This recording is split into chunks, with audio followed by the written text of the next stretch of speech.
Mga ka-sports, handa ba kayo?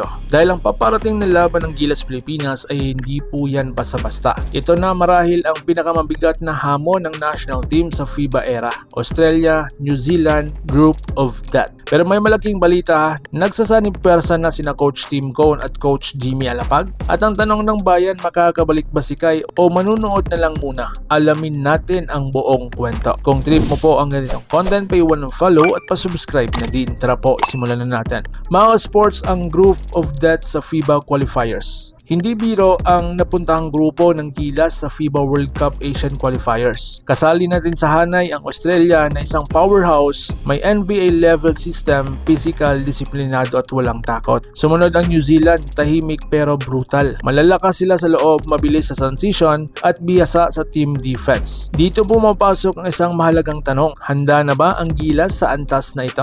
Mga sports, Tim Cone / Jimmy Alapag, isang makasaysayang tandem soon. So sa mga di pa po nakakakilala, sino nga ba si Coach Tim Cone? Ang pinaka-dekoradong coach sa kasaysayan ng PBA. Isa siyang system coach, disiplina, bihasa sa triangle offense at ngayon, siya ang head coach ng Gilas Pilipinas. And sino nga ba si Coach Jimmy Alapag? Dating PBA superstar, NBA coaching experience, international exposure at isa siya sa pinakamataas na player na may mataas na basketball IQ sa bansa. Ang pagsasanib nila ng pwersa ay hindi basta dagdag coach lang. Ito ay pagsasanib ng old school mastery at modern basketball intelligence. So ngayon, ano ang epekto nito? Mas malinaw na game plan, mas mabilis na adjustment, mas disiplinadong execution. Ito ang klase ng coaching na kailangan laban sa Australia at New Zealand. So ngayon, ang pinakamainit na tanong ng bayan, sino si Kai Sotto? Sa mga di pa po nakakakilala sa player na ito, si Kai Sotto ay may taas na 7'3", world-class size natural rim protector. Isa siyang player na kayang baguhin ang depensa ng buong kupunan.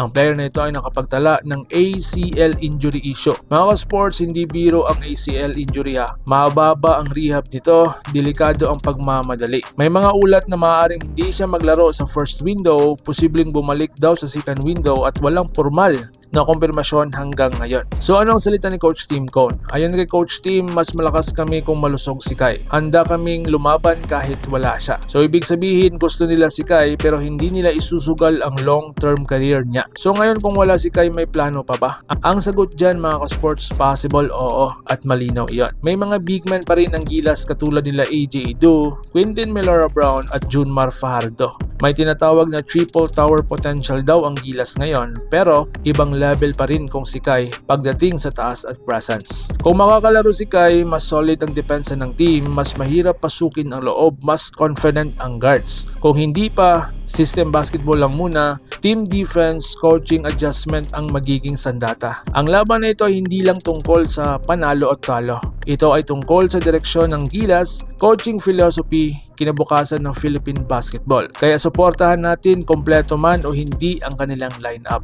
Sa pagsasanib ni na Tim Cone at Jimmy Alapag, ipinabakita ng Gilas na seryoso sila sa laban. At si Kai Sotto, hindi lang siya manlalaro. Siya ay simbolo ng pag-asa ng modernong Gilas. Kung handa na siya lalaban, kung hindi pa, maghihintay ang buong bansa. Kung nagustuhan mo po ang pinag-usapan natin ngayon, mag-iwan ng follow, subscribe at share at pa-comment na din sa iyong hinaing at babasahin ko yan. Laban Pilipinas puso, so paano? Ingat po kayo.